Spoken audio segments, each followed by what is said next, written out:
Michael Steele nails it.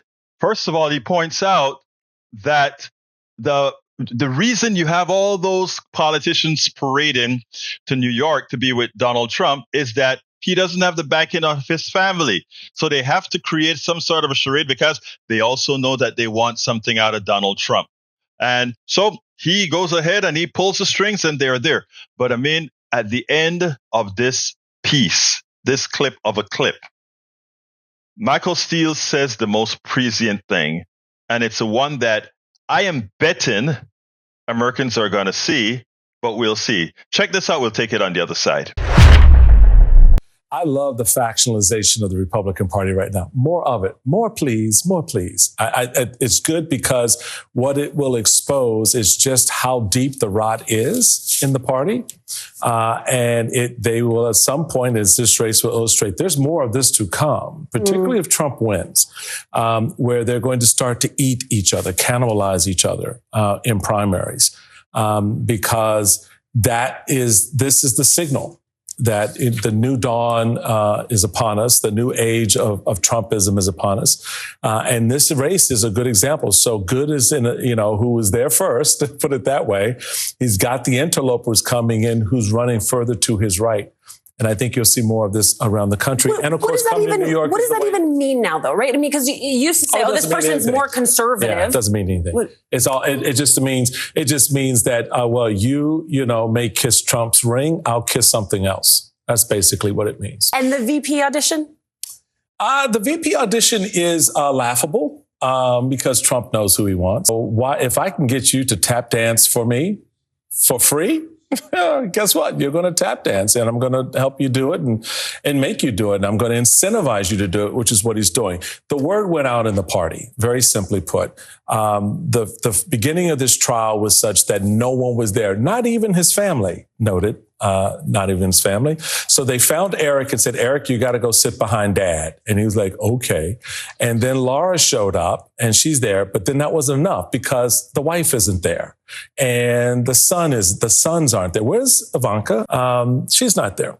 So the word went out, we need to send in the reinforcements. So everybody in the party now, giddy up and galley up to New York. And we're going to do the walk-in together. We're all going to walk in like something out of, an NBC crime story, behind. You can just hear the dun-dun behind them as they come through the door. And the reality of it is they look foolish, particularly when you show up in the same suit, same shirt, and same tie. And the reality, again, speaks to the point that everyone right now, particularly those auditioning to be his VP, think that they have the edge. And by doing this, by self-debasing themselves, by, capitulating and going out in front of cameras and saying the foolishness that they say, that Donald Trump is going to love them more than the other. And in fact, he doesn't give a damn about any of you because he knows you'll do whatever he wants you to do. And at the right moment, he's going to say, the rest of y'all step down, but still do what I need you to do. I'm picking this one. And they'll do it. But they're not just debasing themselves. They're fundraising from the courtroom. You have Laura Trump. Well, you can debase yourself and fundraise, too. There's many ways to do it. But you have Lauren Boebert already fundraising off of it. I mean, in some ways that is making a mockery of the entire system. Well, they've mocked it from the very beginning. Their whole shtick is to mock the system, to go tear it down, and to make money off of that. That doesn't distress me. None of that distresses me. The idiocracy is the idiocracy. What I'm bothered by is how many more Americans, after seeing this crap show day in and day out, continue to buy it. And they think the threat is Joe Biden, when the threat is already in the house. Michael Trump nails it. The question is, will enough people continue to buy the charade, buy the crap, and really think that the threat to the American democracy, the threat to the American way of life is Biden? Or will they open their eyes and see the clear and present danger that Donald Trump represents? I mean, his past presidency was a failure.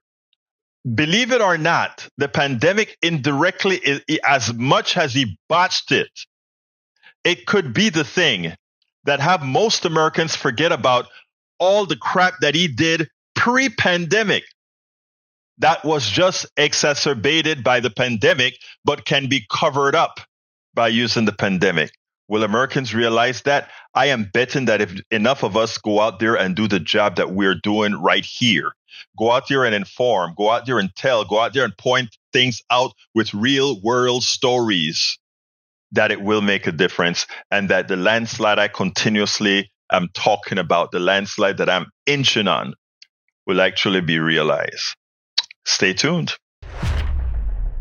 We spend a lot of time deconstructing the news, trying to parse it into a form that everybody can understand. We try to find those little nitpicks where it flies above the fray, etc. If you really like these videos that we do, I want to ask a big favor. Please go ahead. Number one, subscribe to our channel. And number two, please join if you can. Thank you so kindly for watching. Keep watching. Please remember to share. We must populate the entire internet with our progressive message, a message that we know is what most Americans say that they want. So help us, please join.